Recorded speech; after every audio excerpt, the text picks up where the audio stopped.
I mean, if the US government decides that, hey, Buck, we hate your guts and you smell and we're coming after you and that's it, I mean, they're pretty powerful. They can put a lot of pressure on things.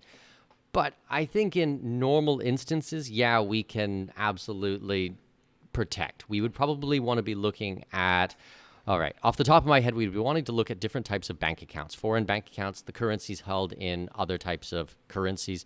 So maybe Swiss francs or Great British pounds or something like this. We'd want to be looking at private vaults. So either 100% allocated or 100% segregated precious metals or safety deposit boxes. Then we can also look at different types of cryptocurrency, not just owning cryptocurrency, but what was your on-ramp, what is your off-ramp? Going to buy and sell. I'm not giving financial advice here by any means, but not doing it on a traditional exchange that has a ton of KYC and AML, know your customer and anti-money laundering laws. So if you go through these steps, you should be able to be a lot more private. At the same time, if you're doing things like opening them up in a company formation, whether that be an LLC, an IBC, a Panama Sociedad Anónimo, these types of things, you're going to have another level of protection and privacy.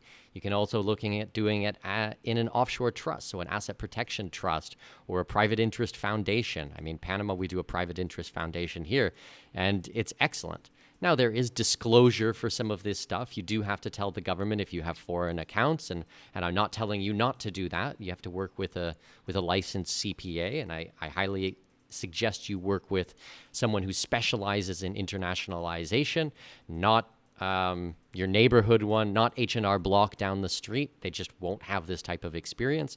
That's why people usually come to me and we work directly with the CPA, with the lawyer to set all of this stuff up. So everything is 100% legal, 100% compliant. We do all of our filing, but there is anonymity and certain types of protection that come in place from that. We want to be looking at the laws of the country, not just the legal structure, but also the overall laws. Is it a civil law country or a common law country? Is the language English? Is the language something else? For example, here in Panama, we're talking about a civil law country, which is Spanish speaking. So if someone wants to bring a complaint against you, they're going to have to actually come down here to Panama, prove that the crime was done here in Panama or the offense was done here. Then they're going to have to try to understand civil law, which most likely they won't, which is completely different from the law that we're used to. And then they're going to have everything translated into Spanish if they don't speak Spanish themselves.